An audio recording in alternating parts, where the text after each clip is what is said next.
1922, junto al resto del personal que ya se encontraba en la 9ª Brigada Aérea en Comodoro Rivadavia, siendo parte del denominado Escuadrón Fénix, integrado por civiles y militares. Estos últimos, los civiles, asimilados bajo el grado de alfereces y realizando distintas misiones como la del traslado de personal de material aéreo, reconocimiento en zona de combate, misiones de retransmisión dentro del TOAS, de exploración y reconocimiento marítimo y misiones de guiado de los Mike Victor Dagger desde Río Grande, Tierra del Fuego, a la zona de combate. Hacia fines de mayo de 1982 es trasladado a la base aeronaval de Río Grande hasta el fin del conflicto, cumpliendo en total 17 misiones aéreas con 38 vuelos durante el conflicto por las Islas Malvinas dentro del TOAS. Entre los meses de noviembre y diciembre de 1982 se capacitó en las ciudades de Wichita, Canoga Park y Tucson en los Estados Unidos de América, siendo habilitado como capitán de aeronave de Lima Romeo 35 Alfa por la fábrica Gates Learjet. En 1983 es habilitado como comandante de la aeronave Lear de la Segunda Brigada Aérea. En mayo de 1984 realizó un curso como instructor de vuelo en la Primera Brigada Aérea del Palomar de avión IA-50G2, cumpliendo tareas de instructor e inspector de vuelo de la Segunda Brigada Aérea. En el año de 1985 es trasladado al edificio Cóndor, que es la sede de la Jefatura de Estado Mayor, como ustedes todos saben, a los efectos de realizar el primer curso de inteligencia aérea operativa, egresando en diciembre de ese año como señor oficial de inteligencia aérea operativa. En diciembre de 1985, de regreso a la Segunda Brigada Aérea, es destinado como auxiliar de operaciones aéreas. En mayo de 1986, y bajo el grado de primer teniente, solicita la baja de la Fuerza Aérea Argentina, la que es otorgada el 25 de junio de ese año. Desde esa época y hasta la actualidad se desempeña en el medio civil en la actividad privada. Recibió un reconocimiento de manos de la Asociación de Pilotos de Caza por las funciones realizadas durante el conflicto del Atlántico Sur. Está casado con la señora doña Diana Aba y es padre de Sabrina, Juan José, Nicolás, Chiara y Bruno. Querido Enrique Gabriel Felice, queda usted en el uso de la palabra. Muchas gracias. Bueno, muchas gracias. En función de lo hablado en su momento con Hernán y Salvador, respecto de qué es lo que se deseaba presentar en este ciclo de ciberconferencias, la idea nuestra fue la de dar un pantallazo sobre cómo ha estado conformado y cuáles fueron las tareas que realizó el Escuadrón Fénix en el conflicto del Atlántico Sur. Si te parece, Hernán, ¿vos querés manejar el PowerPoint? Sí, cómo no. Ya lo voy poniendo así. La idea es un poco separar la charla en 2/3 etapas. Una primera es basada sobre el PowerPoint, donde les doy un pantallazo de cómo se desarrollaron las operaciones, cómo se conformó el grupo y cómo se creó. Y en una segunda etapa, hablar un poco sobre algunas operaciones aéreas, teniendo en cuenta que, como dicen en televisión, el tiempo es tirano acá también, y estamos muy limitados respecto de el tiempo que tenemos como para exponer. Pero bueno, y si existe la posibilidad, abrir una suerte consultas que tenga la gente, ¿no? El Escuadrón Fénix, Escuadrón Silencioso, le dice nuestro actual jefe de escuadrón, o el Escuadrón del Silencio, porque es un escuadrón que en el conflicto del Atlántico Sur desarrollamos la mayor cantidad de misiones aéreas de toda la Fuerza Aérea, y siempre con un perfil bajo.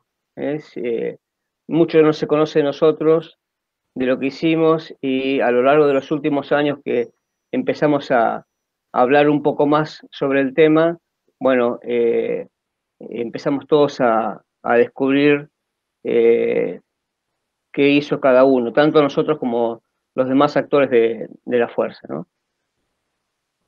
Bueno, el Escuadrón Fénix es el único escuadrón de la fuerza y la única unidad en todo el mundo que está constituida, se constituyó por un grupo de aviadores, personal civil, personal militar y pilotos y mecánicos civiles, ¿sí? Si vos podés ir llevando, Hernán, a la siguiente filmina. Bien. ¿Qué es personal civil en un conflicto armado?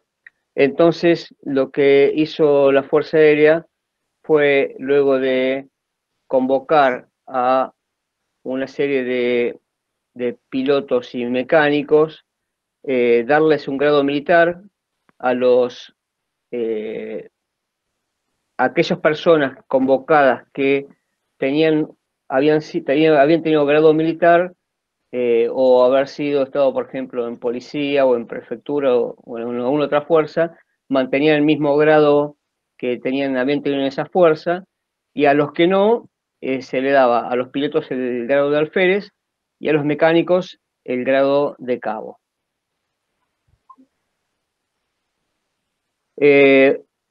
Vamos a hablar un poco de lo que se generó después vamos a hablar un poquito de las operaciones que se iniciaron antes del conflicto del 2 de abril, del inicio del conflicto. Hubo una primera misión que se generó entre el 23 y el 26 de febrero del 82.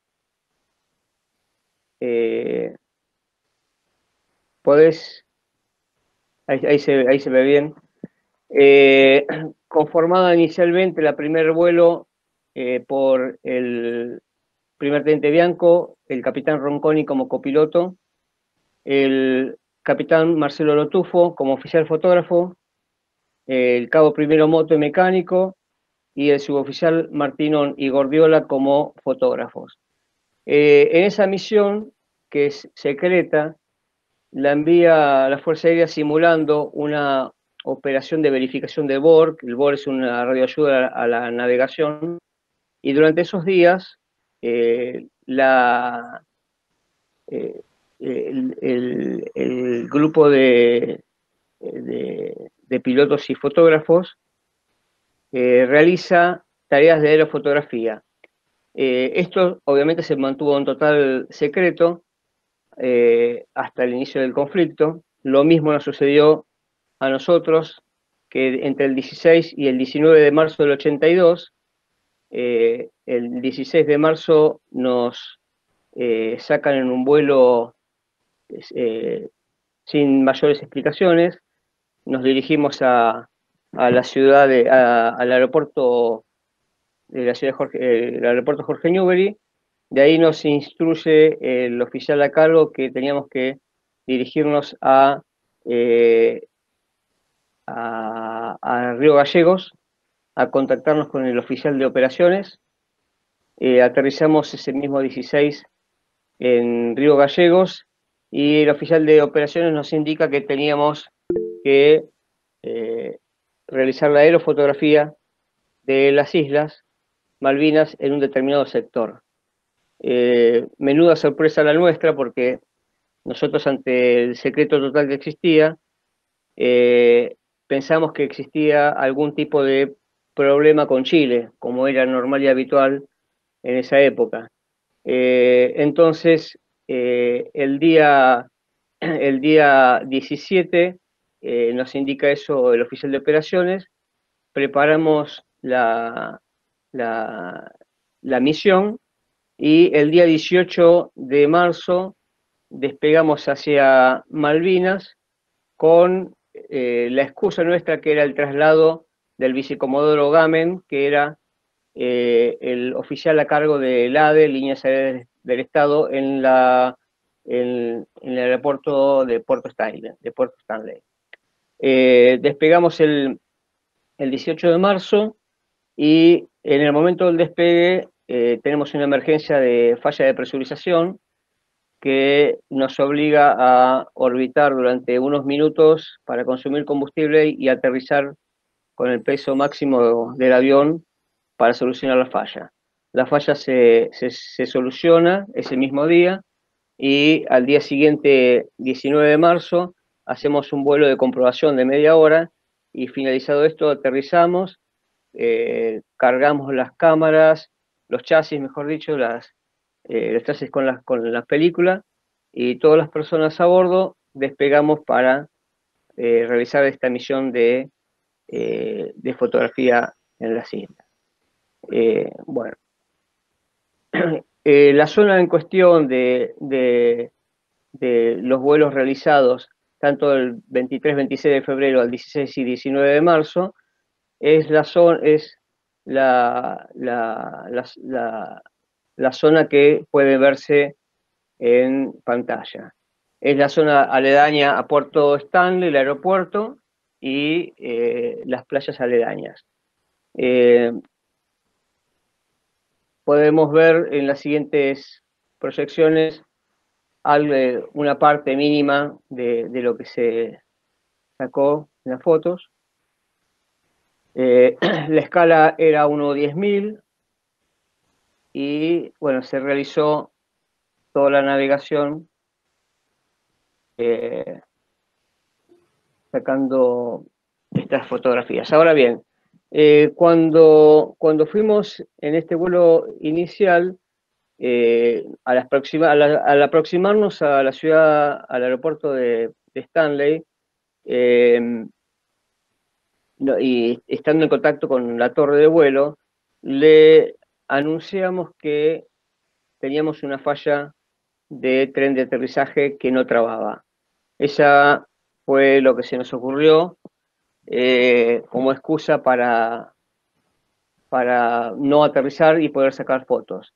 Estuvimos sacando fotos más de una hora y media más o menos. Ya la torre de vuelo de Stanley nos llamaba en todos los idiomas, castellano, en inglés, porque había un terrero que era de Fuerza Aérea y un terrero inglés. Seguimos explicándole que estábamos tratando de solucionar la falla del tren de aterrizaje que no trababa, pero llegó un momento que el tiempo pasaba, faltaban algunas corridas más realizar, y se contacta con nosotros el rompehielos Endurance. El rompehielos Endurance que muchas veces en nuestras épocas mozas veíamos en la ciudad de Mar del Plata, que lo visitaba. Bueno, nos empieza a llamar el Endurance para ver qué es lo que pasaba, y cuando nos llamó el Endurance, nosotros ya optamos por no responder más, y consideramos que no había más posibilidad de estar realizando las corridas aerofotográficas, con lo cual le manifestamos a la torre de Puerto Stanley que decidíamos retornar a continente y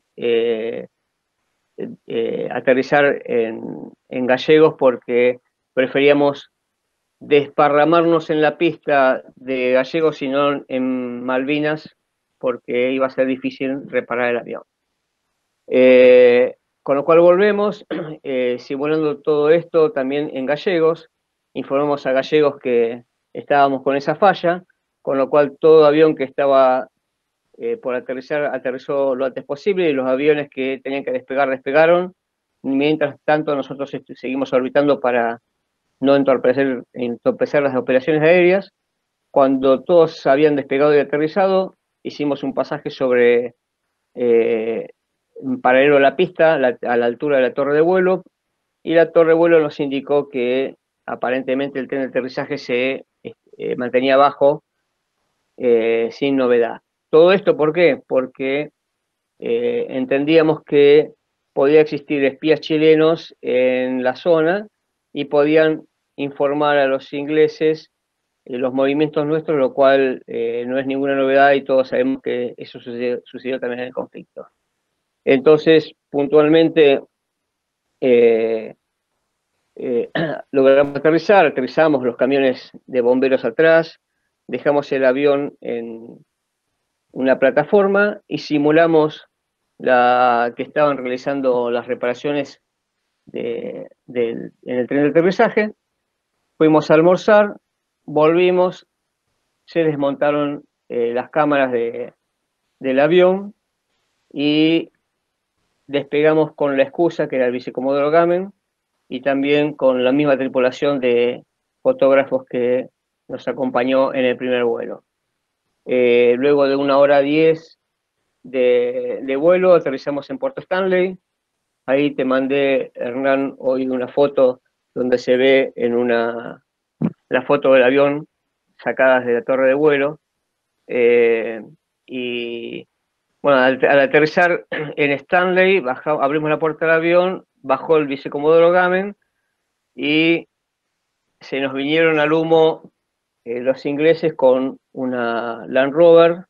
Nosotros bajamos la ventanilla de nuestro avión, cerramos la puerta y solicitamos en el momento el plan de vuelo para despegar a Gallegos, cosa que hicimos y en el término de 10 minutos aterrizamos y despegamos.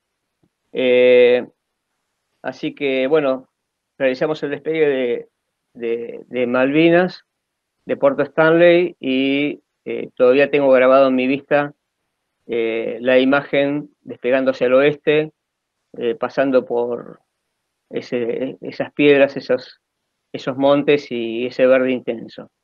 Aterrizamos en Gallegos, de Gallegos fuimos directo a Paraná, y en Paraná se realizó el trabajo de restitución de la película, de la película fotográfica, y esa película es la que se utilizó para el desembarco posteriormente el 2 de abril.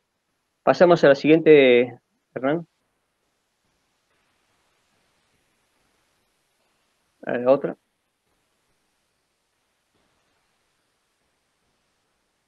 Bien, después de recuperadas las islas, el Comando Aéreo Estratégico, el 5 de abril, ordena a la Segunda Brigada Aérea el despliegue de 2 Learjet en versión aerofotográfica y también un Guaraní en versión fotográfica, que si no me equivoco era el Foster 34. Con un subcentro aerofotográfico, equipamiento, material, personal, todo completo. Entre esos días, del 7 de abril hasta el 22 de abril, se realizan un montón de operaciones aéreas destinadas a sacar aerofotografía de distintos lugares de las islas que podrían llegar a ser utilizados como posibles pistas, que más que pistas eran potreros, donde pudieran operar los pogranuestros, o que podían también ser utilizados como pistas para los ingleses. O sea, en todo ese periodo se utilizó el grupo 1 aerofotográfico, realizó operaciones de aerofotografía. En el primer vuelo, el 7 de abril, aparte de realizar tareas de aerofotografía, lo que se hizo también fue llevar en el avión, en los vuelos personal de pilotos de Dagger para que tuvieran contacto visualmente con la isla y pudieran tener alguna referencia y familiarizarse mínimamente con lo que eran las Islas Malvinas. Pasamos a la siguiente, Hernán. Ahí en esa carta están marcadas los lugares que fueron identificados, ¿sí? Si querés, podés ir pasando a las siguientes. Y con trabajos, esta información es simplemente informativa, ¿no? Como para que vieran cuáles son los lugares donde se realizaron tareas.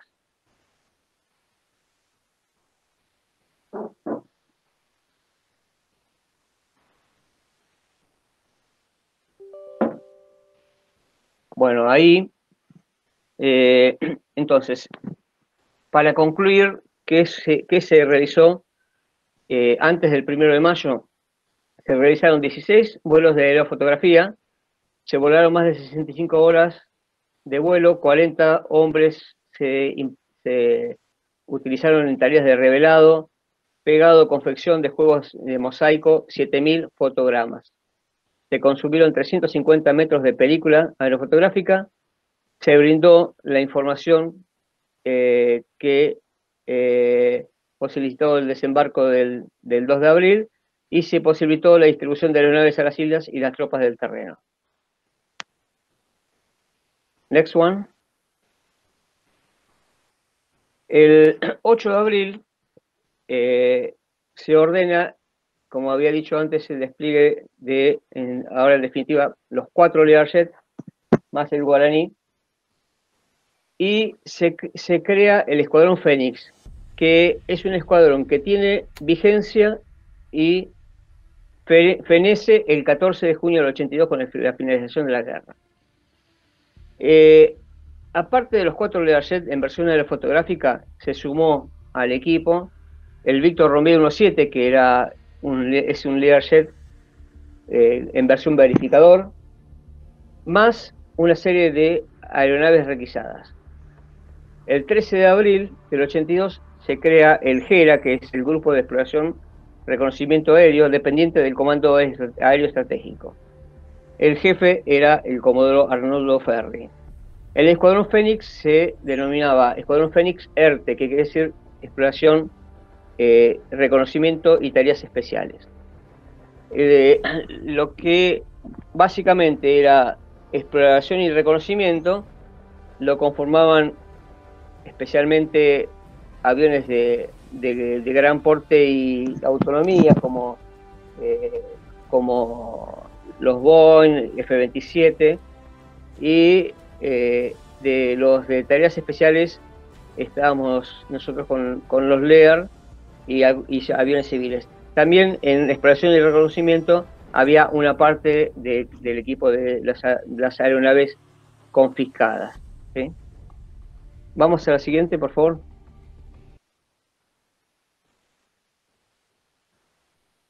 Bueno, entonces, las aeronaves militares, sintetizando, eran los 4 Lear, el Tango 21, 22, 23 y 24, el verificador, el Víctor Romeo 17 y el Guaraní Foster 34, como bien digo. El 28 de abril es convocado perdón, antes de esto, a mitad de abril, son citados distintos empresarios, dueños de aviones y la tripulación, pilotos y mecánicos, a una reunión a realizarse el 28 de abril en la 7ª Brigada Aérea de Morón. En esa 7ª Brigada Aérea, lo que se realiza es se realiza una ceremonia muy breve donde se le otorga el grado militar, como expliqué antes, a el personal civil y se les indica que tienen la obligación de desplegar hacia Comodoro Rivadavia en un comienzo, ¿no? Entonces, entre el 29 y el 1 de mayo, son enviadas a Comodoro Rivadavia las primeras 20 aeronaves requisadas. A ver el siguiente, ahí se puede ver en esta pantalla las 20 primeras aeronaves. No quiero agobiarlos con demasiada información, pero creo que es indicativo. Y vamos a la siguiente. El 7 de mayo se agregan 6 aeronaves más, 6 Aerostar. El Aerostar era un avión, es un avión a pistón muy rápido, el avión a pistón más rápido que existía en esa época, y se lo envía a Comodoro Rivadavia para apoyar las tareas de exploración. Después, en Comodoro Rivadavia se van destinando a distintas bases el distinto material aéreo para realizar las tareas que el comando, que la Fuerza Aérea Sur consideraba adecuado para ese momento, ¿sí? Para las tareas que hubiera que hacer, y bueno, era tratar de utilizar el material aéreo de la mejor manera posible. Vamos a 2 más. Bueno, resumen. Esto, lo que podemos llegar a resumir en todo esto es que en exploración y reconocimiento cercano, con aeronaves requisadas, el litoral marítimo se dividió en varias zonas. Zona alfa, que representaba el litoral bonaerense, la Platino en la zona de Santa Cruz, la zona Krill, que cercana a Trelew, la Angosta, Río Gallegos. En total realizaron 185 misiones de exploración y reconocimiento. Y en las misiones operativas se realizaron 7 misiones de barrido térmico y multiespectral. El barrido térmico es una especialidad de la aerofotografía, donde un equipo instalado en la cola del avión se le instala un equipo enfriado con nitrógeno y al salir a volar lo que detecta son las imágenes marcadas por temperatura, ¿sí? Entonces puede ser que uno pueda ver algún objeto que esté en el momento en esa ubicación, o también puede ver los restos calóricos de ese objeto. Bueno, se hicieron 7 misiones de naturaleza, se realizaron 48 misiones de exploración y reconocimiento, 71 misiones de diversión, que a algunos le molesta que se llame diversión, es como se llamaba en esa época. En esa época se decía diversión. Ahora se le dice diversión o distracción, ¿sí? 14 misiones de retransmisión de oficial de control aéreo adelantado, 10 misiones de guiado de escuadrillas de M5 Dagger y 4 misiones de guiado de Pucará y A-58 de continente a la isla. Estas misiones últimas de las 4 misiones de guiado de los Pucará las realizó un avión civil confiscado en Mitsubishi con su tripulación civil asimilada, ¿sí? O sea, estamos hablando que en total se realizaron 340 misiones. En la siguiente filmina podemos ver todo el personal militar superior y oficiales, suboficiales y el personal civil de la fuerza. En la siguiente pueden ver el grupo de civiles asimilados. Algunos ya, por ejemplo, tenían el grado de primer teniente Acosta, algunos alféreces, cabos, teniente, subcomisario, bueno, cada uno tenía el grado que tenía, como expliqué antes, o el grado de alférez o cabo en caso de no haber sido personal de alguna fuerza. Vamos al anexo. Bueno, acá podemos ver lo siguiente, o sea, estas tres aeronaves, el LC-35 es el Lima Víctor Alfa Lima Fostro, que es el que tenía Amalia Lacroze de Fortabat, Loma Negra, con su tripulación Acosta, Delorme y Redonda, ¿sí? El Mitsubishi, que expliqué antes, con Quiroga y Meyer, y el Hawker Siddeley, que era el avión que pertenecía a YPF, con Poggi, Mariani, Pérez y Acosta. Estas tres aeronaves realizaron operaciones aéreas hacia el Teatro de Operaciones Malvinas. Les estamos diciendo que no es que realizaron vuelos de exploración lateral litoral marítimo, sino que realizaron vuelos hacia dentro del Teatro de Operaciones Malvinas con tripulación propia. Con tripulación propia. Por ejemplo, yo he volado en el Hawker Siddeley, pero volé una vez de curioso y me subí como pasajero para ver qué eran las operaciones que se hacían, pero en definitiva los pilotos eran tripulación propia. Vamos al próximo, por favor. En este caso puntual, estos cuatro Lear 24, el Juliet Tango Zulu, el 36, el Lima Oscar Golf, el Lima Oscar Golf de un G-Born, y los Lear 25 X X-Ray Alpha y Mike Bravo Papá, con Harvey, Williams, Miranda y Piñato.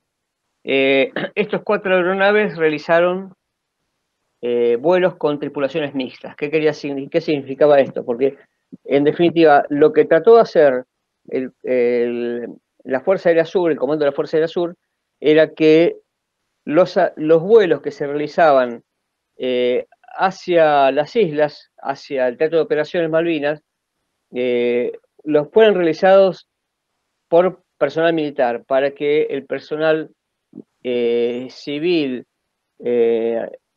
asimilado estuviera lo menos expuesto posible. Ahora bien, estos cuatro aviones que mencioné antes realizaron misiones con un piloto que era, digamos, el comandante del avión, el que comandaba la aeronave, que era el piloto de origen de esa aeronave, más un copiloto que era el oficial que ponía la fuerza para esa misión.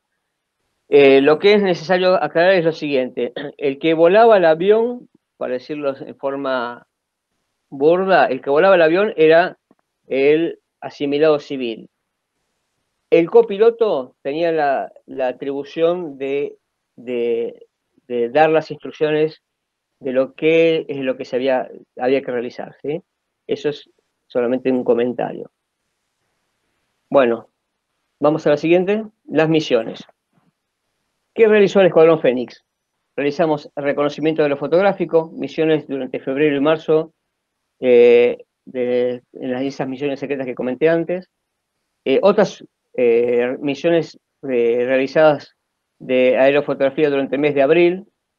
Y una vez que la flota se posicionó cerca de las islas, se siguieron realizando misiones de aerofotografía, pero esto fue mucho más esporádico porque por la exposición que tenían las aeronaves en misiones que no tenían mayor rédito y eran un fracaso seguro, ¿no? Bueno, traslado de personal guiado de aviones en la zona de combate, como lo que expliqué antes con los Dagger. Esto estaba en función de esto, estaba sujeto a que el Dagger no tenía un sistema de navegación acorde como para estar volando media hora, 40 minutos hacia las islas, volar rasante para no ser detectado por el radar y no tener referencias prácticamente visuales sobre el terreno, con lo cual necesitaban llegar en forma clara y segura a un punto determinado para después poder seguir su misión de vuelo. Tengan en cuenta lo siguiente, los Mirage y los Dagger tenían en origen los tanques suplementarios de combustible, o el MUL, si me equivoco, corregime, de 1.300 libras cada tanque suplementario. Entonces, cuando se desata el conflicto en sí, Pescarmona en Mendoza, el Fuerza Aérea le encarga a Pescarmona la fabricación de tanques de 1.700 libras, lo que permitía, de acuerdo a los pilotos de Dagger, un tiempo mínimo de vuelo hacia las islas desde San Julián o desde Río Grande, más 5 minutos en zona de combate y volver. Tengan en cuenta que el Dagger era un avión que no tenía un sistema de reabastecimiento en vuelo, con lo cual no se podía estar perdiendo tiempo ni en buscar ni en nada. Entonces, como el Lear es un avión que tiene un sistema de navegación que se llama navegador inercial, marca Licton, nos daba las coordenadas geográficas exactas sobre el terreno, se fijaba la coordenada del punto a atacar y la coordenada del punto de donde los Daggers se desprendían de nosotros y nosotros los guiábamos hasta ese punto. Esto normalmente eran 70 millas náuticas del punto de ataque, ¿sí?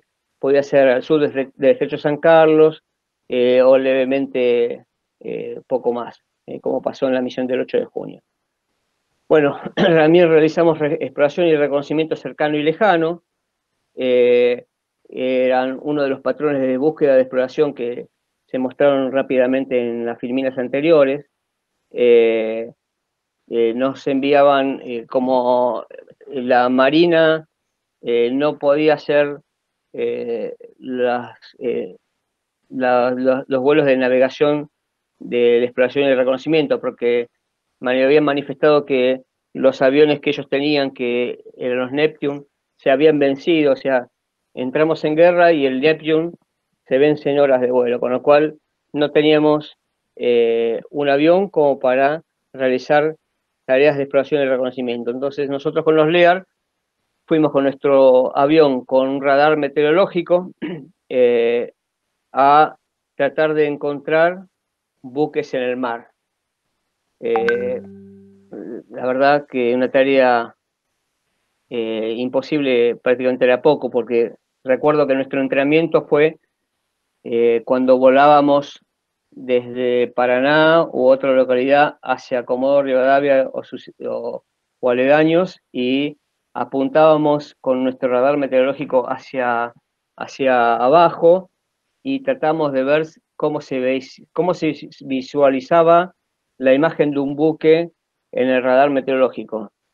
La verdad que nunca pudimos interpretar nada de todo eso, pero bueno, salíamos a hacer eso. En misión de reconocimiento y exploración también realizamos misión de exploración en zona de combate. Yo hice una misión donde nos enviaban, generalmente estaba entre la península antártica y las Islas Malvinas, nos mandaban en altura, no recuerdo bien, calculo que yo 6.000 metros de altura, y empezábamos a descender en círculos informando por HF al comando de la Fuerza Aérea Sur cuál era la meteorología, qué tipo de nubosidad existía a tal altura. En función de eso, la información que nosotros le brindábamos servía al comando de la fuerza para la planificación de las misiones aéreas, para saber si era factible o no era factible que salieran los Dagger, que salieran los A4 para realizar operaciones aéreas. Vamos a la siguiente. Retransmisión. Hay fundamentalmente dos formas de comunicarse. Una es el VHF y el otro es el HF. El VHF es una comunicación más común, que es para comunicaciones más o menos cercanas, entre aviones, aeropuerto y un avión, pero el problema está en que por la onda de la frecuencia, cuando el avión está muy bajo, el VHF tiene un alcance muy, muy pequeño. Distinto es el HF, alta frecuencia, con lo cual perfectamente podíamos comunicarnos por HF con Comodoro Rivadavia estando a la altura de la Antártida, ¿sí? Ahora bien, ¿qué sucedía? No podía existir una correcta comunicación cuando con los aviones, cuando estaban los aviones en vuelo rasante, con lo cual lo que se realizaba era, se enviaba un avión haciendo retransmisión aérea.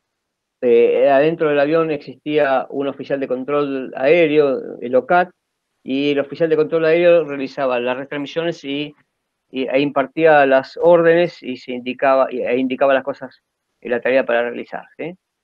Y el desgaste y diversión, lo que llamamos nosotros diversión, lo que hacíamos era, despegábamos, generalmente eran maniobras en pinza, Comodoro Rivadavia, Río Grande, a veces San Julián, como simulando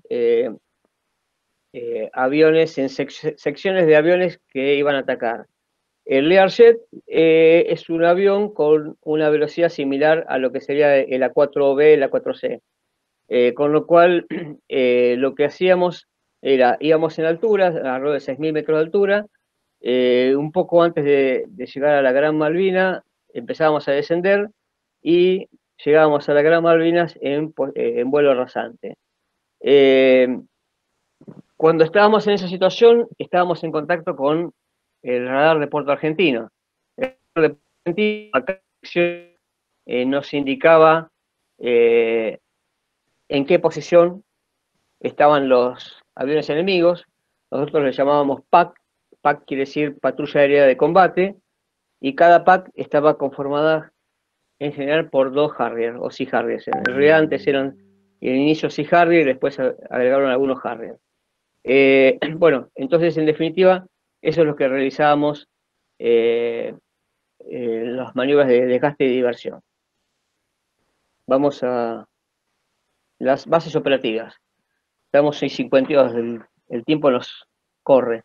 Bases operativas, Primera Brigada Aérea, el Aeropuerto Mar del Plata, Comandante Espora, Puerto Deseado, Trelew, Novena Brigada Aérea en Comodoro Rivadavia, Santa Cruz, San Julián, Río Gallegos, y la base aeronaval Río Grande, Hermes Quijada, donde Fuerza Aérea tenía era una unidad de Fuerza Aérea dentro de una base aeronaval. La siguiente, nuestro hermoso avión. Ahí se puede ver un Learjet con lo que en la parte inferior es el cajón aerofotográfico, que es la modificación en el fuselaje para la colocación del cristal que permitía, después de que se abriera una compuerta, poder sacar las fotos aéreas. Vamos al siguiente. Tiempo de misiones, entonces, realizada por el Escuadrón Fénix: aerofotografía antes y después del 2 de abril, traslado de personal, traslado sanitario, traslado de carga, material aéreo y correo, búsqueda y desarmamento, reconocimiento meteorológico en zona de combate, exploración y reconocimiento marítimo, misiones de retransmisores aéreos, distracción y misiones de guiado. La siguiente, fortalezas. La fortaleza es que el personal militar idóneo en las tareas operando con vuelos en formación en todo tiempo, navegación alta y baja, rasantes diurnos y nocturnos.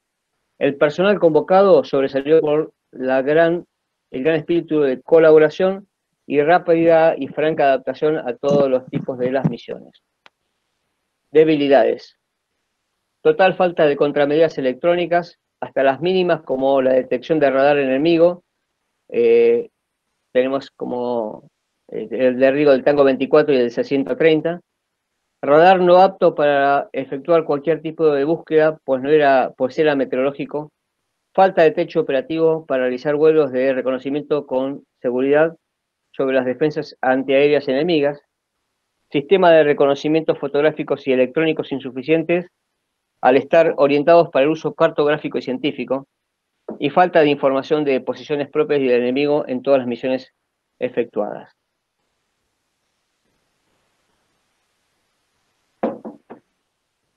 Finalizado el conflicto, después del 14 de junio, replegamos, ¿sí? Algunos tripulantes de los convocados siguieron realizando tareas, ya no como Escuadrón Fénix, sino siguiendo tareas que le encomendó el Comando Aéreo Estratégico, ¿sí? En 1996, 14 años después de finalizado la guerra, parte de ese personal convocado se reunieron y crearon una asociación civil que se llama el Escuadrón Fénix, Asociación Civil Veteranos de Guerra, con un escudo propio que, bueno, algunos ya lo deben conocer. Vamos, la siguiente. Son algunas fotos que tenemos ahí en la primera, el vicecomando de la colina, que es el oficial más, nuestro jefe de escuadrón, el oficial más antiguo que murió en el conflicto y el oficial más antiguo que murió en el mundo en un conflicto militar, ¿sí? El que está enfrente de él es el entonces capitán Miguel Árquez, con el cual compartimos la misión del 8 de junio, y enfrente de él el capitán Narciso Yuri. Bueno, abajo está Cercedo, Despierre, a la derecha Despierre y Herrera, arriba Caballero, Lotufo, que está tomándose la barbilla, el capitán Marcelo Lotufo, que falleció el 7 de junio. La siguiente, se pueden ver algunas fotos de los Lear en misiones de guiado, para que pueden ver ahí en formación cerrada. En la foto de abajo a la derecha está un vuelo en una formación abierta. Sí. Otras fotos más. Cómo se ve en vuelo rasante la cabina del Lear. Uno va sentado y generalmente lo que vuela mirando al costado, ¿sí? La siguiente foto. Estamos a la izquierda de arriba, en Río Grande, Tierra del Fuego. La tripulación con el Tango 23, que hicimos la misión del 8 de junio. A la derecha arriba, ahí está Huemul, el equipo de Dagger. Abajo a la izquierda era el lugar de la plataforma en Río Grande, donde estacionábamos nuestros aviones. A la izquierda están los A4Q de la Marina y al lado están los Lear nuestros. Y abajo a la derecha es una foto sacada desde un C-130 reabastecedor de vuelo, donde sacan una foto en una simulación, de la misma manera que se hicieron simulaciones de maniobras de diversión, simulando ataques aéreos. Se hizo en este caso una simulación de un reabastecimiento en vuelo, ¿sí? Que realizó con tripulación militar, un avión civil y un avión militar. La siguiente foto me encanta. Es una linda foto donde en medio del conflicto. Otra más. Se puede ver perfectamente la distancia con que volábamos. La siguiente foto. Un gran equipo de Lear, Herrera, el que suscribe, Ratti de M5, Bianco, Napoleón Martínez de M5, Yuri, con quien hicimos la misión del 19 de marzo, Horacio Mil González y Simati. Esta siguiente foto es el regreso de una misión de combate. Se puede ver claramente la cara de la gente felices y abrazándose porque volvieran todos. Bueno, y la siguiente foto es, se puede ver el equipo completo de Río Grande, la plataforma congelada por el hielo, y el equipo de artillería antiaérea, radares. ¿Puedes pasar, Ran, al siguiente? Es la gente de M5, Dagger, radar antiaéreo y 6C, información y control de operaciones. Next one, por favor. Entonces, ¿cuáles fueron las misiones que yo realicé puntualmente? Bueno, fueron 8 vuelos del 16 al 19 de marzo, donde sacó la fotografía aérea para el conflicto. Desplegué el 1 de mayo. Del 8 de mayo al 14 de mayo me destinan a Buenos Aires para contener emocionalmente a los padres de un compañero de promoción, el teniente Eduardo Jorge Raúl de Ibáñez, derribado en Canberra el 1 de mayo del 82. En un determinado momento ya no tenía más nada que hacer, sentía que no tenía más nada que hacer, pedí el regreso a Comodoro, cosa que sucedió, si no me equivoco, fue el 20 de mayo. El 21 de mayo salí en mi primera misión, en mi segunda misión de vuelo. Del 3 de mayo al 13 de junio realicé un total de 40 tramos en vuelos correspondientes a 20 misiones, de los cuales 13 fueron misiones de diversión, retransmisores aéreos, reconocimiento meteorológico en zona de combate, reconocimiento aeromarítimo, misiones de guiado, y las aeronaves que volé fue el Tango 21, el 22, el 23, el 24, y los Lima Victor Oscar November, el Lima Oscar Golf y el Oscar Foxtrot Victor. Acá la imagen de los 5 caídos en el Tango 24, y abajo a la derecha restos del avión que fueron rescatados por los ingleses en la isla Borbón y descansan hoy en el Museo de la Segunda Brigada Aérea de Paraná.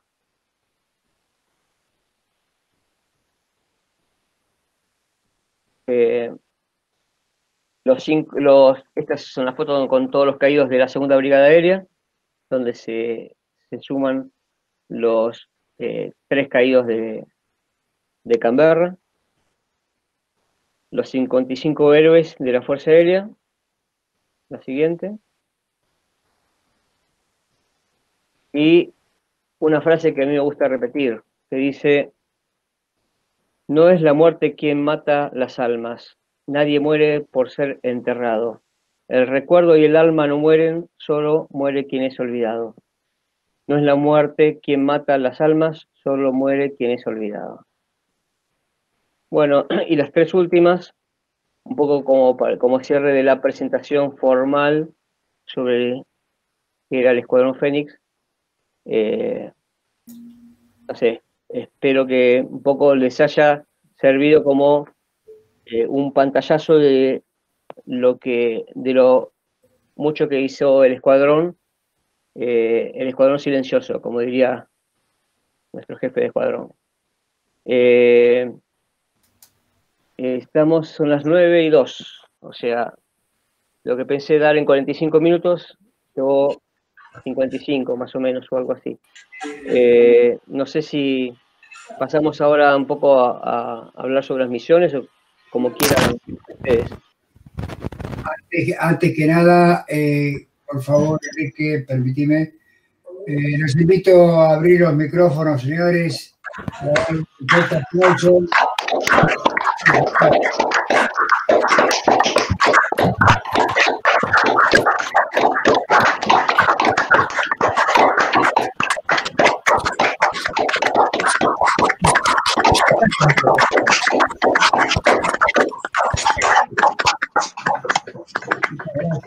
Muchas gracias.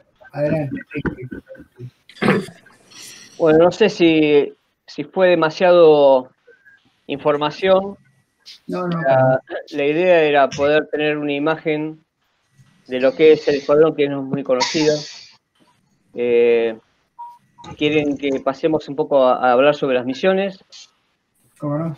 Bueno, Bueno, no sé, yo me decía Hernán en su momento que hablara un poquito sobre qué es lo que alguna misión que habíamos hecho. En parte, digamos, de la presentación, ya les hablé sobre la misión del 19 de marzo, así que eso la podemos obviar.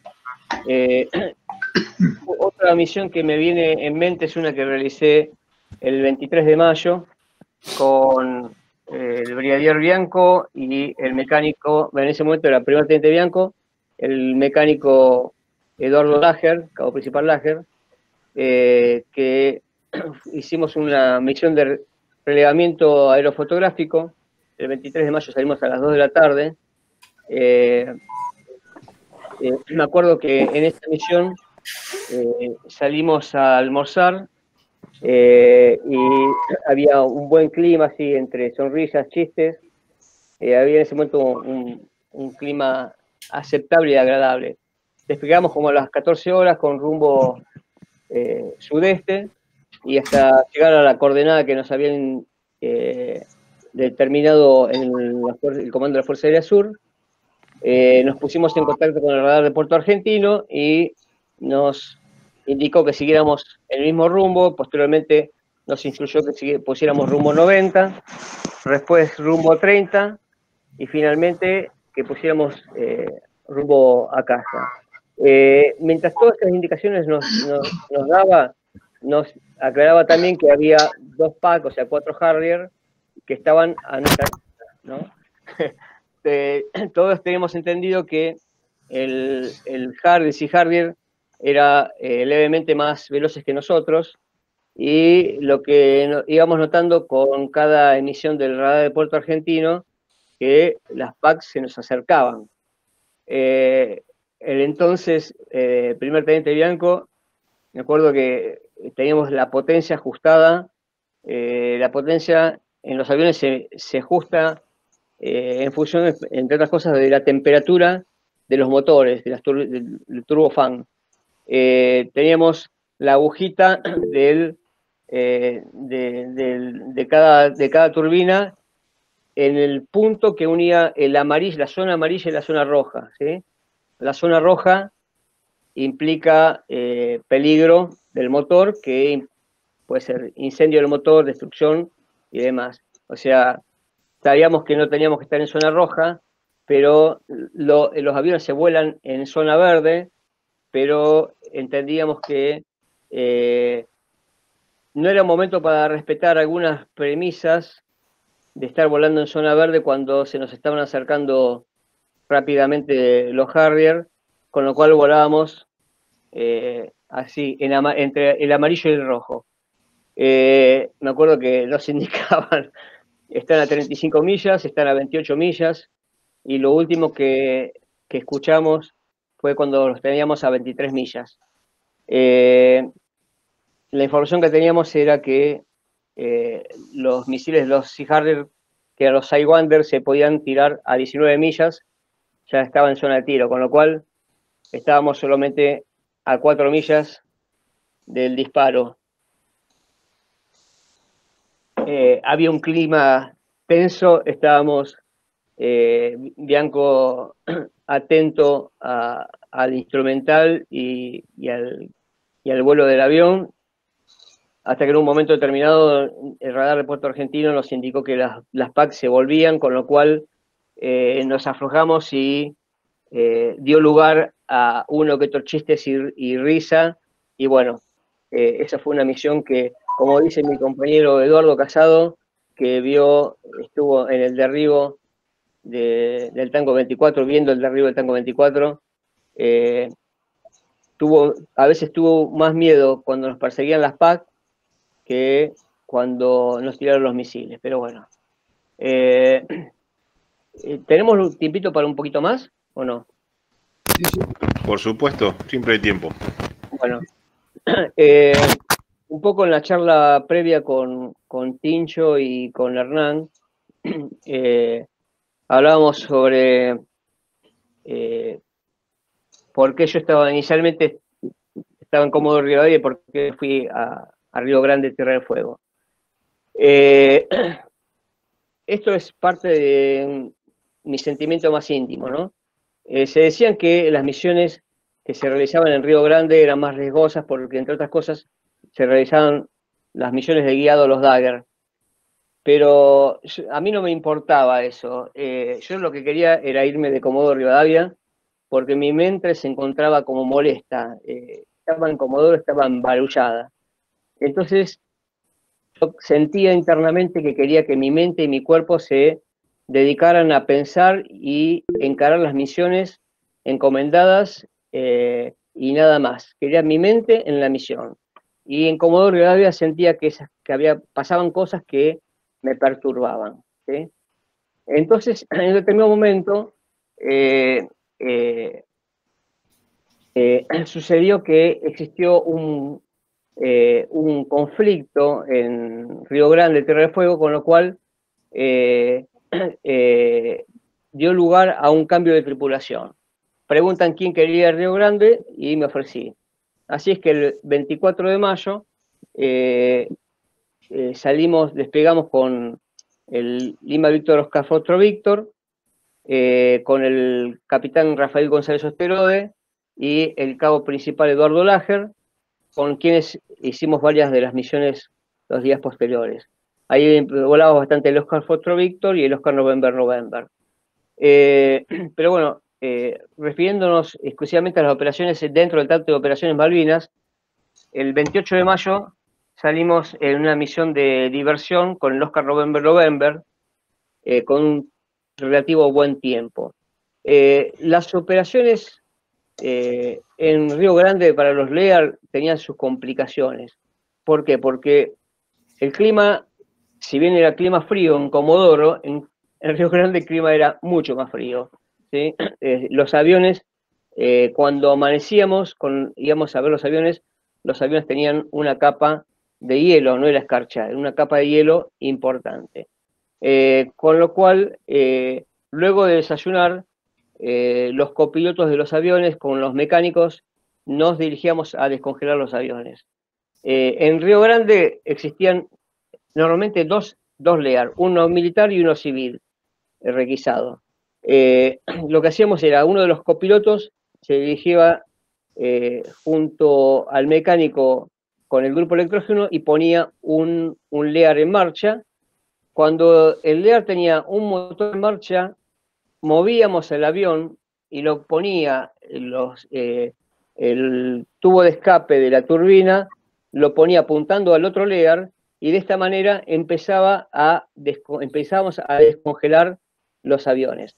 Mientras esto sucedía, cada mecánico buscaba un balde de 20 litros de agua caliente y le tiraba el agua caliente a los parabrisas para sacarle el hielo del parabrisas porque no se veía nada, o sea, era descongelar el hielo, tubo pitó, todas las partes del avión, alerones, todo, porque esa era la forma de poner operativo al avión.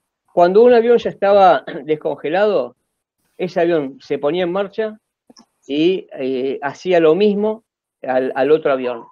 Recién ahí teníamos los aviones operativos. Tengan en cuenta que eso hacíamos todas las mañanas, implicaba fácil 40 minutos para poner los aviones en condiciones, ¿sí? Al día siguiente de esa misión de diversión, el 28 de mayo, el 29 salimos con una tripulación con la misma tripulación, con González Osterode y con Lager. Era el día que se iba a realizar una misión de guiado de los Dagger con los Dagger del capitán Horacio Mir González y el teniente Juan Berner, hasta la boca del estrecho sur del estrecho San Carlos, donde lamentablemente sería derribado Juan Berner, y eso fue un día muy triste para nosotros. Hay que tener en cuenta que la operatividad se estaba obviamente complicando por el avance de las tropas inglesas en el teatro, en el Malvinas, ¿no? El 6 y 7 de junio realizamos con el entonces capitán Miguel Árquez y Lager y yo una serie de vuelos desde Río Grande, vía Comodoro fuimos a Tandil, con el objetivo de buscar nuevos pilotos de Dagger en refuerzo de los pilotos caídos. El 7 de junio despegamos a las 6 de la mañana de Tandil, con destino a San Julián. En San Julián dejamos algunos pilotos, y de San Julián llegamos a Río Grande a las 9:45.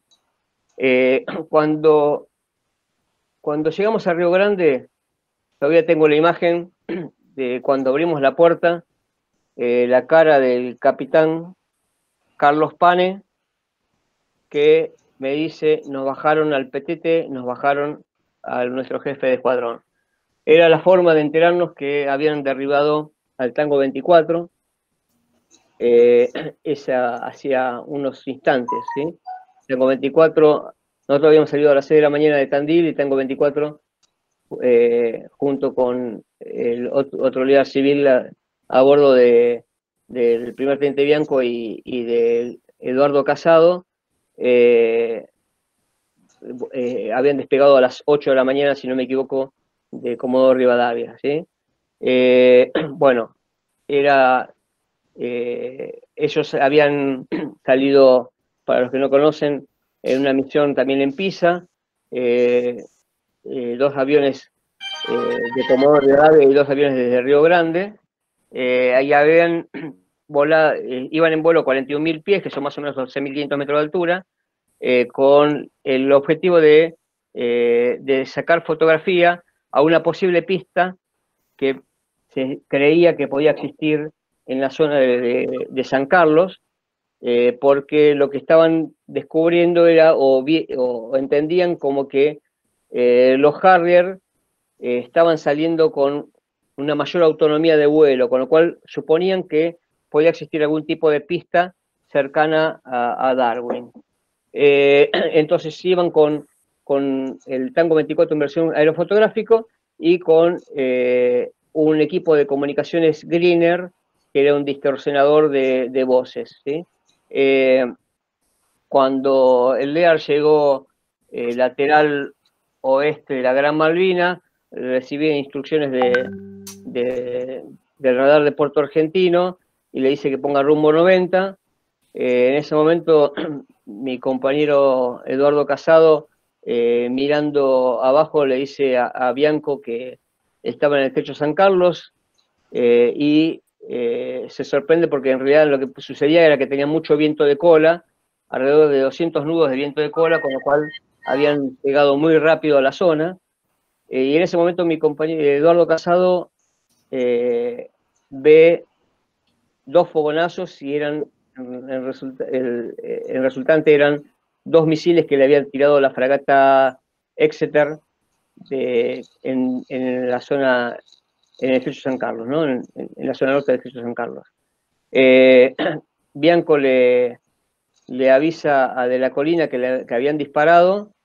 Ellos abren viraje por izquierda, tengan en cuenta que estaban a mucha altura, con lo cual los virajes tenían que ser muy suaves, y Bianco relata que más o menos a 100 metros de altura y 50 metros de distancia ve explotar la cola del Tango 24, y un mensaje de audio que decía: me dieron, no hay nada que hacer. Me dieron, no tengo comando, no hay nada que hacer, algo así fue. Ellos esperando el segundo impacto, ¿no? En realidad, compañeros míos que estaban prisioneros en San Carlos visualizaron que salieron los 2 misiles y un misil se autodestruyó, con lo cual, bueno, ellos se salvaron, pero en definitiva, en esa misión falleció el vicecomodoro Rodolfo de la Colina, el mayor Juan José Falconier, el capitán Marcelo Lotufo, el suboficial Francisco Luna y el suboficial Guido Antonio Marisa. ¿sí? ¿Da tiempo como para que comente la charla? Sí.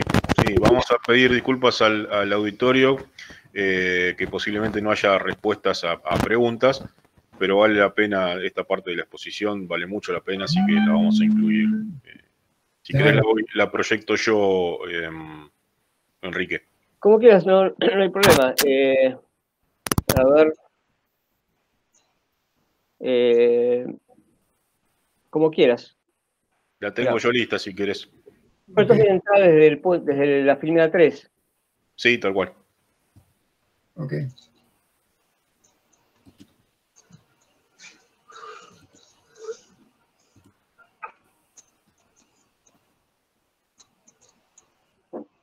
Comentame cuando la veas. Ahí está. Muy bien. Bueno, ahí está en pantalla. La misión del 8 de junio, teniendo en cuenta, bueno, recordemos que lo que había comentado antes, que habían derribado el día anterior al Tango 24. Yo recuerdo que posterior a esto hicimos en el mismo 7 de junio, por la tarde, alrededor de las 4 de la tarde, salimos en un vuelo de adiestramiento de guiado, y salimos en vuelos enseñándoles a los nuevos pilotos que habíamos traído desde Tandil, enseñándoles cómo se hacía el despegue en una misión de guiado, cómo era la operatoria de la operatoria en sí, para juntarnos en el vuelo y demás, ¿sí? Entonces, respecto de la misión del 8 de junio, responde la orden fragmentaria 1291. Nosotros estamos con el Tango 23, con el indicativo Libra, y éramos el comandante, el capitán Miguel Árquez, yo como copiloto, y el mecánico era el cabo principal Eduardo Laje. Acá, así como para hacer un comentario, o sea, fuimos a desayunar, fuimos a la sala de operaciones.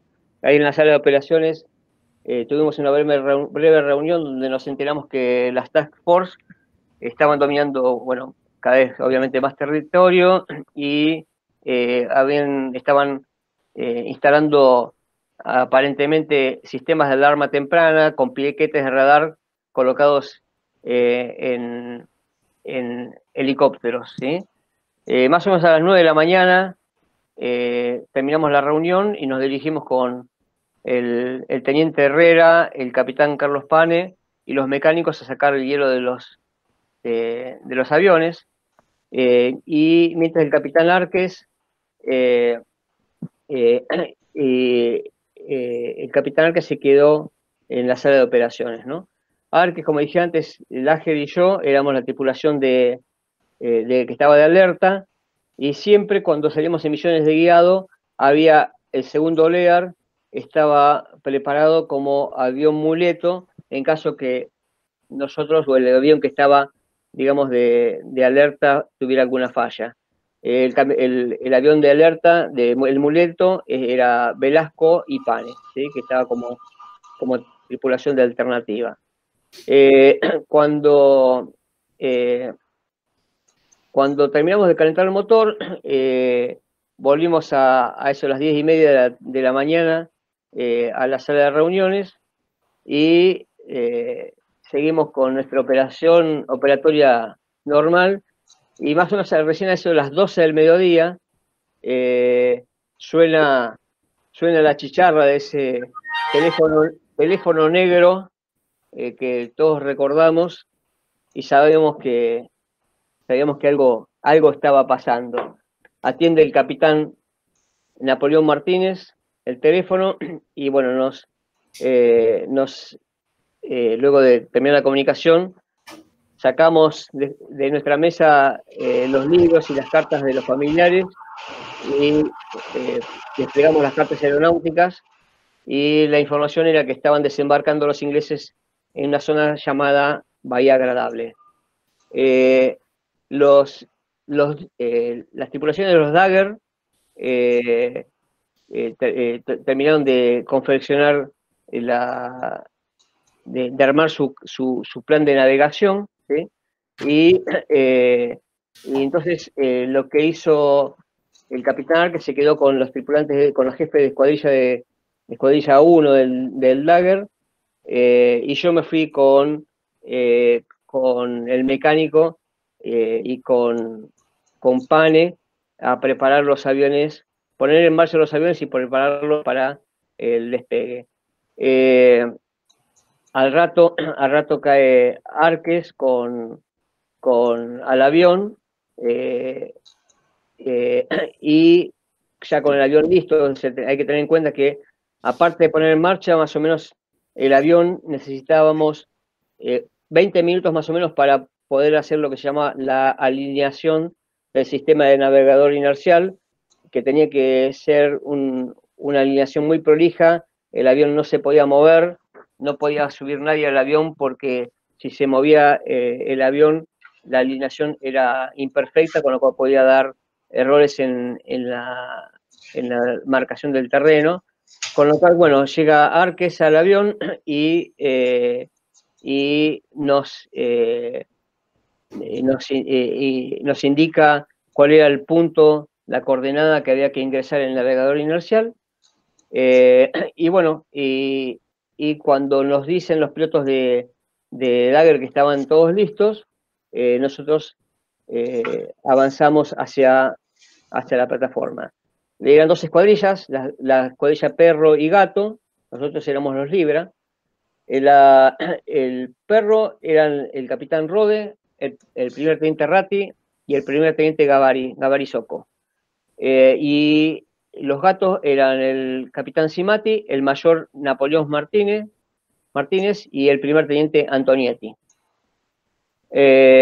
Cuando arrancamos hacia el avión, hacia la plataforma, mejor dicho, y nos vamos acercando hacia la calle de rodaje. Ya sucedía en los primeros días, pero especialmente en los últimos días, el espíritu de equipo era tan cerrado, tan intenso, era muy intenso. Las calles de rodaje y las plataformas estaban siempre llenas de pilotos, mecánicos, artillero que podía estar en descanso, y nos saludaban con banderas y con pañuelos despidiéndolos, ¿no? Esto se repetía tanto en la plataforma como en las calles de rodaje. Bueno, entonces llegamos a la cabecera, donde estaban ya los 6 Dagger listos, y esto fue a las 13 horas. Hay veces que existen diferencias horarias en la información. Yo, por ejemplo, en mi libreta de vuelo tengo anotado que este vuelo lo hice a las 14:10, pero los Dagger lo tienen anotado a las 13, o sea, a las 13:05. Pues yo después corregí mi libreta de vuelo, y esto que tengo en inicio tenía anotado a las 14:10, lo tomé a las 13:05 del mediodía. Entonces damos potencia y despegamos, y los 6 Dagger despegan atrás nuestro, ¿no? Cuando despega el sexto avión, que era el del primer teniente Antonietti, tiene una falla que se le fisura el parabrisa, con lo cual vuelve a aterrizar, y la misión sale con nosotros y 5 Dagger, ¿sí? Despegamos. Tengan en cuenta que siempre tenemos la espalda cubierta por nuestros amigos chilenos, que más o menos a 600 metros de altura ya el radar de Punta Arenas nos captaba y le pasaba a los británicos la posición nuestra, la salida nuestra. Cuando estábamos en ascenso, los Dagger, guiados por el radar de Río Grande, nos encontraron y nos fueron a formar en una formación abierta, Cuando llegamos a nivel, que era cercano a los 6.000 metros más o menos de altura, seguimos el vuelo hacia el punto fijado. Hay una característica, a ver, ¿por qué no pasas la siguiente?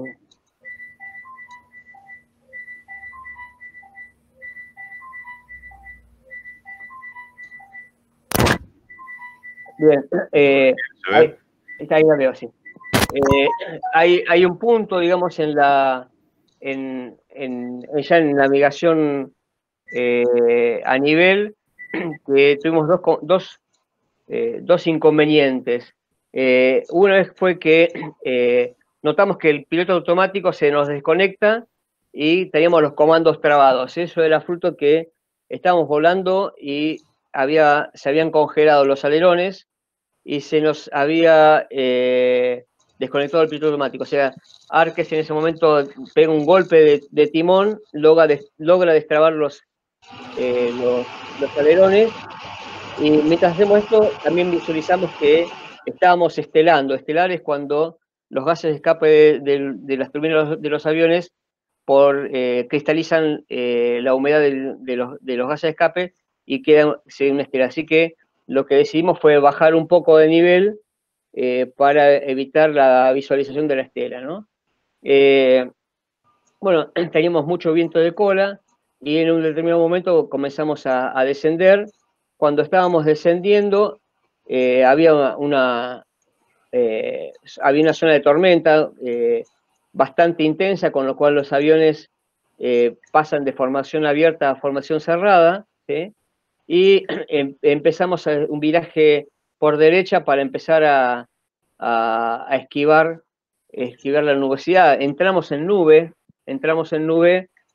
se veía, estaba un poco dificultoso, pero como seguimos en viraje hacia el sur, pudimos bordear la nube, y hasta el momento que salimos de ella sin problemas. Más o menos a 2 minutos antes de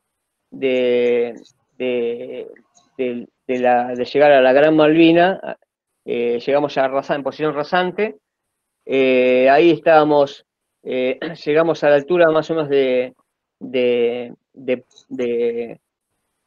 la zona sur del estrecho San Carlos, y luego de algunas reuniones con la gente, con los pilotos de Dagger, en unas reuniones que tuvimos de análisis de esta misión, quedamos de acuerdo que a la altura, cuando sobrevolamos la isla Jorge, cruzamos la isla Jorge, pues poco después del estrecho San Carlos, le hacemos un saludo, que es saludo 1, saludo 2, y ellos sabían que siguiendo el mismo rumbo, ellos más o menos en 5 o 7 minutos estaban en la zona de combate que estaba prefijada. La zona de combate que estaba prefijada era lo que se llamaba Bahía Agradable, pero después de algunas charlas que tuvimos con la gente de Dagger, nos dimos cuenta que ellos encuentran al buque, no lo encuentran en Bahía Agradable, que Bahía Agradable estaba Sir Galahad, Sir Tristan, sino que encuentran al buque en lo que se llama Rada Agradable, que son unos pocos kilómetros antes. Pero bueno, esto lo comento un poquito después. Cuando los Dagger nos sobrepasan dando potencia, el capitán Arques hace viraje por derecha y retornamos a Río Grande. Más o menos unos 70 millas de esto, estamos hablando más o menos en la costa oeste de la Gran Malvinas. Yo escucho por el radar por frecuencia HF de radar de Puerto Argentino, que había 2 PAC que estaban en el radial de ingreso de los Dagger.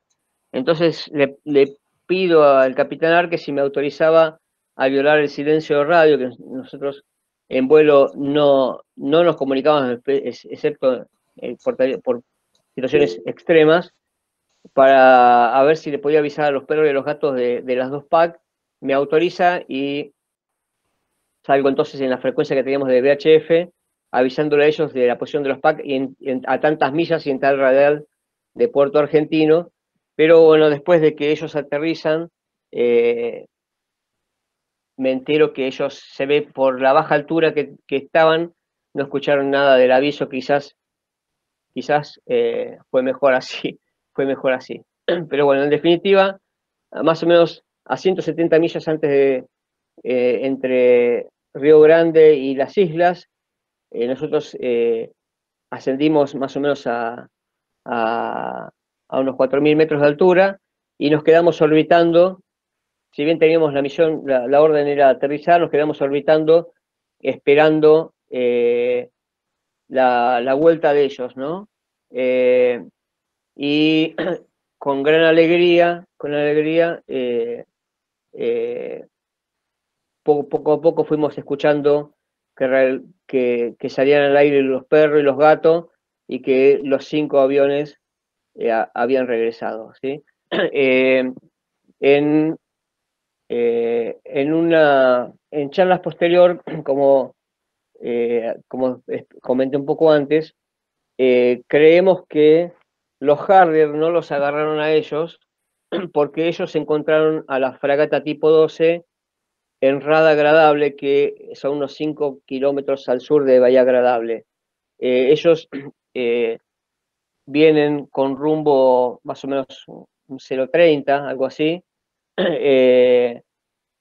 y se encuentran con la fragata a la derecha, que estaba ingresando a la Rada. Entonces, ellos, a pesar de que la fragata los había visto, hacen lo que llaman un reempleo, hacen un viraje de 270 grados y vuelven desde tierra atacando de oeste hacia el este, más o menos en un rumbo 090, y esa misma fragata que estaba, cuando ellos la vieron, estaban con rumbo más o menos 270, ya estaba con rumbo 090 escapando de la Rada, ¿sí? Y bueno, ahí, si te parece, Hernán, puedes salir de ahí de la imagen, si te parece salir puedes pasar la filmación. Si bien esta filmación no es algo que yo hice, porque no fue parte, digamos, de la misión que yo hice como propia, pero me parece interesante ver esta imagen que es la filmación de los cañones cuando tiran el avión del capitán Cimati. Acá esta filmación que está subida a YouTube está sucia, digámoslo así, porque el que la armó pone estas imágenes de Sir Galahad o de Sir Tristan, pero bueno, en definitiva, esto que ustedes ven acá, ustedes pueden ver la imagen de cómo le están tirando las imágenes, los impactos ahí en el mar, es lo que le está tirando la fragata a los aviones, y cuando están, si ve que está filmando es porque está filmando, perdón, si ven que está filmando es porque está disparando con cañones el Dagger. O sea, el Dagger inicialmente dispara con cañones y cuando está encima del buque tira las bombas, ¿sí? Esta fragata, que en su momento nos habían dicho que sería la fragata tipo 12 Plymouth, aparentemente la Plymouth fue averiada en el Estrecho San Carlos, con lo cual tiene que ser otra fragata 12. O sea, Gavari Socco dice que vio una inscripción que decía F-16, no sabe si es el número ese continuaba o qué, pero bueno, en definitiva a esta fragata se la dio y para nosotros fue una gran alegría porque volvimos y volvimos todos, ¿sí? Más teniendo en cuenta que el día anterior habían derribado a nuestro jefe de escuadrón y en esta misión volvíamos todos con una fragata averiada. Fue una gran alegría y la imagen de nuestro regreso la tengo grabada, ¿sí? Pero bueno. Y para finalizar, ya son 38 grandes, que lo van. Si quieren, hago un comentario de una misión que hizo mi compañero Gustavo Cercedo, con también parte de las misiones que no es una misión enteramente del Trato de Operaciones Malvinas, pero es una misión que hizo Cercedo con el capitán Árquez, que hizo a Brasil y Perú. Salieron entre el 13 de mayo y el regreso fue el 18 de mayo, donde en esa misión llevaron una serie de oficiales de la Fuerza Aérea, inicialmente a Brasilia, para agradecer lo que estaba haciendo Brasil por Argentina.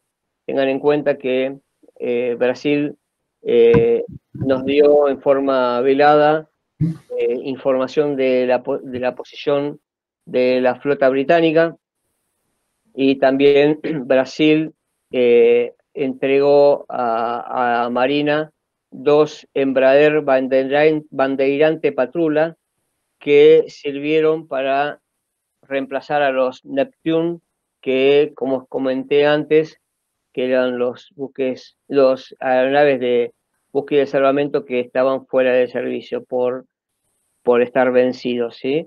Los Neptune, según tengo entendido, sirvieron para detectar la posición de la Sheffield, que se hundió con 2 Exocet que tiraron en su momento, ¿sí? Pero bueno, eso fue el aporte de Brasil.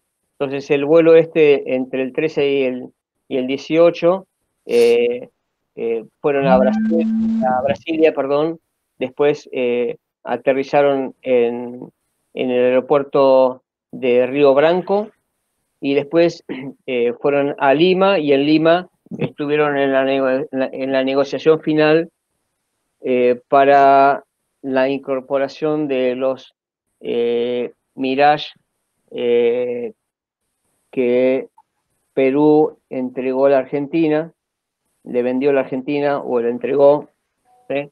Esto es, haciendo una breve historia, en el año 81, Perú compra a Francia los Mirage 2000C, con lo cual tenía un excedente de Mirage en su equipamiento, y desde el año 81 Argentina estaba en negociaciones con ellos para ver si podíamos comprárselo. En medio de la guerra, fue Brasil, Perú y Libia que nos ayudaron contra los británicos, ¿no?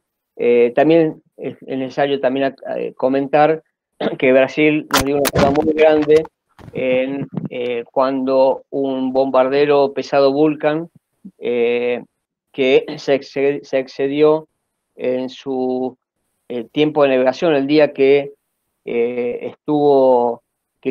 que quería destruir con misil antirradar el radar de Puerto Argentino.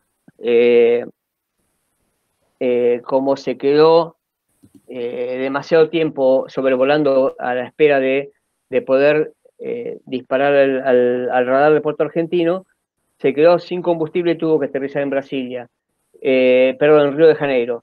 Y Brasil lo que hizo fue impedir que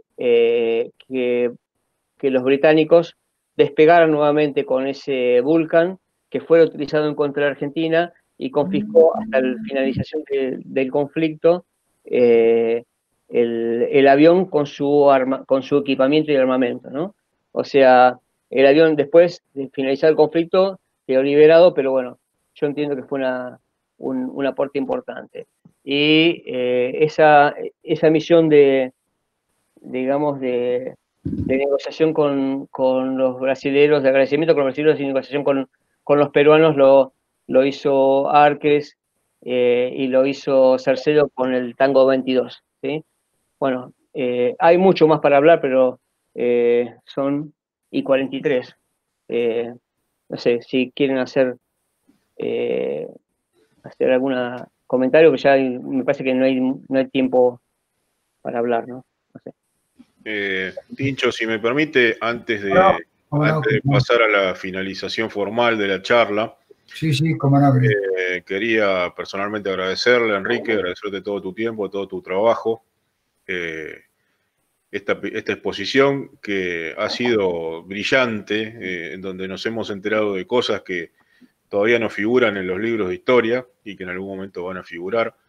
Toda la gente que está presente en la sala ha enviado vía el chat del sistema más mi teléfono celular, más mails que han llegado de gente que está escuchando la radio, de felicitaciones, puras felicitaciones y buena, digamos, buena recepción en cuanto a que se está enterando, aún gente que conoce de la causa y que conoce del accionar de Fuerza Aérea en Malvinas, se está enterando de cosas gracias a tu presentación.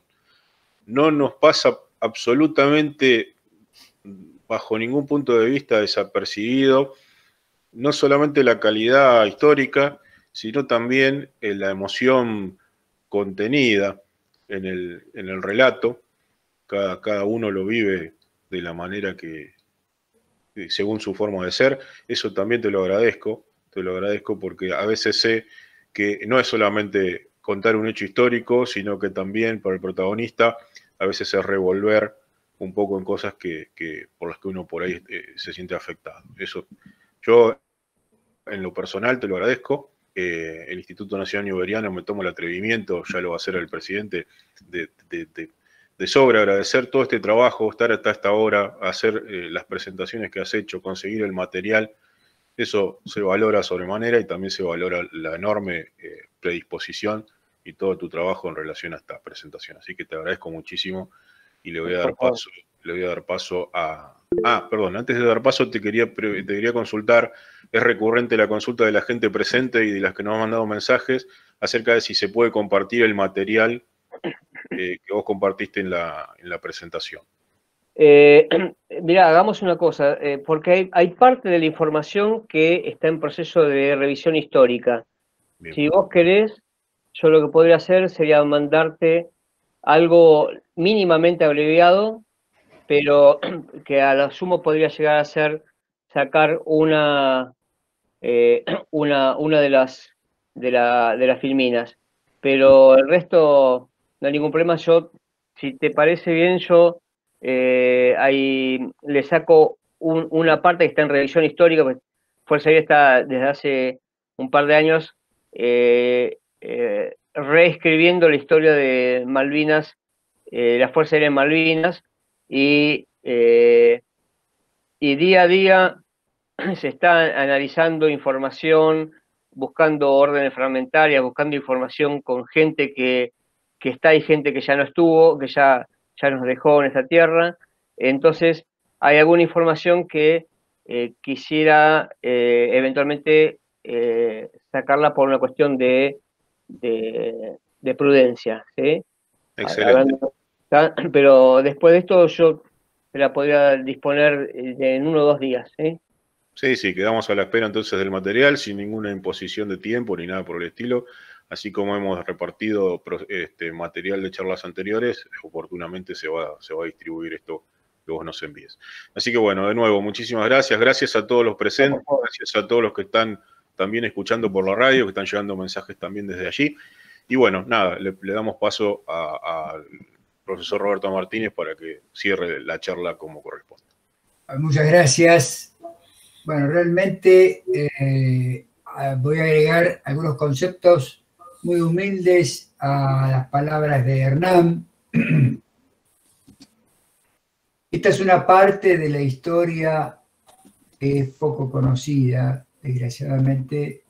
Este proceso de reescribir me parece muy atinado. He hablado al respecto bastante con el brigadier general Callejo. Y es una circunstancia de este escuadrón Fénix tan importante y tan valiosa, porque ustedes combatían solamente con las armas del coraje. Las armas del coraje. No es nada poco. Porque cuando en la pelea se tiene algo para defenderse, un fusil, un cuchillo, bueno, pero cuando se va inerme cumpliendo una misión de altísimo riesgo como la que ustedes hicieron, realmente merecen una gran admiración. Nosotros hemos, con un acto público en el campo hípico militar, ahora llamado campo de polo, hemos condecorado la bandera del Escuadrón Fénix, la reacción civil, que se crea en 1996, con la Orden al Mérito Bolivariano como mérito Orden de Honor. Es la más alta condecoración que otorga la Nación Argentina.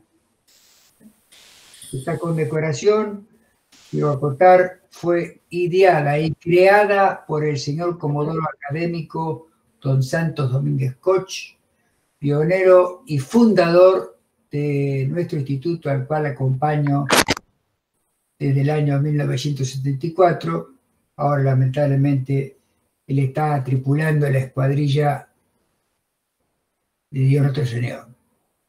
Pero también he trabajado mucho tiempo con el señor brigadier don Sánchez Peña, que acá su hijo nos está mirando, Miguel Alejandro, levanta la mano, Miguel, que él ha dejado en el Museo de la Escuela de Aviación Militar una placa, también de recuerdo al Escuadrón Fénix.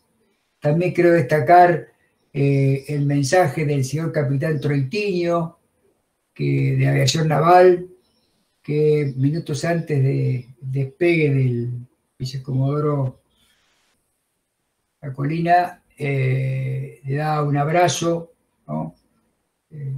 Dándole suerte, y también el comentario del señor brigadier mayor París, compañero de promoción de 44 tuya, pone su alegría de verte hablar. Gracias por acompañarnos. Esto es muy importante. Es un deber de todos los argentinos, nosotros bien nacidos, de hacer conocer estas cosas. Estas cosas que hacen a la esencia de la argentinidad y a la esencia de la patria. Y un día, como hoy, ¿cierto?, de semana, a esta hora, estar siguiendo esto revela un alto espíritu patriótico. Justo en el día que por un corrimiento caprichoso se hace, recordamos la muerte del general Güemes, uno de los próceres de la patria que hizo la independencia de la nación. El espíritu de estos guerreros alados son los herederos de San Martín, los herederos de Belgrano, los herederos de Güemes, hombres que pensaron en una patria grande, seria y de proyección. Algún día, Dios quiera, la conseguiremos y la obtendremos, pero siempre sustantivados en los valores importantes de la historia, que la historia se escribe con la cabeza fría y el corazón caliente. Muchas gracias a todos ustedes, muchas gracias, Enrique, que Dios te guarde por muchos años, a vos, tu familia, y que la Virgen de Loreto haga caer ricas y abundantes bendiciones por todos ustedes que nos han seguido. Salvador, una sola cosa más quiero agregar, y acá viéndolo a Pedro Prudencio Miranda, y viendo que está el Janet, acá con nosotros, quiero resaltar exactamente algo así como lo que escribió en el chat Janet, que el equipo que conformamos, artilleros, mecánicos, radaristas, operaciones, los pilotos de Dagger y nosotros en LEAR, en Río Grande, es un equipo de una unión,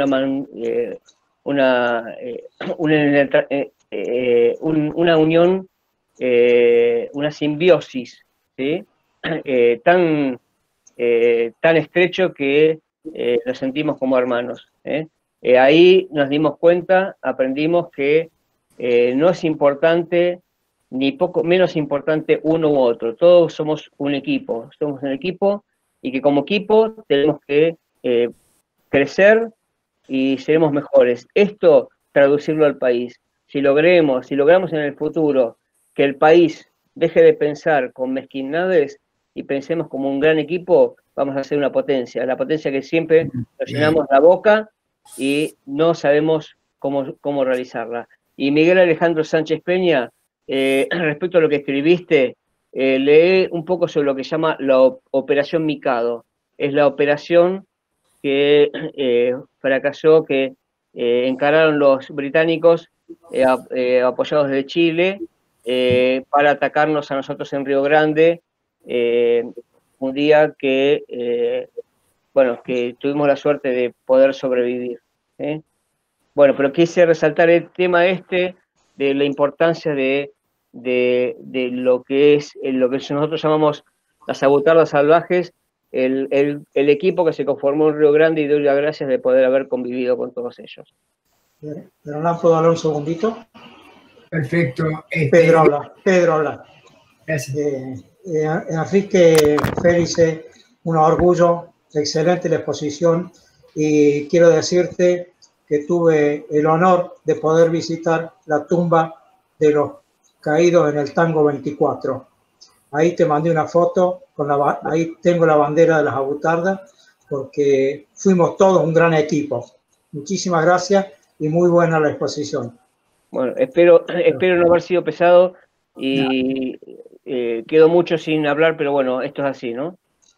Espero no haber sido lo más claro posible. Antes de que se vayan, quiero formularles, por favor, a todos, que se acerquen como puedan, como quieran, a nuestro instituto.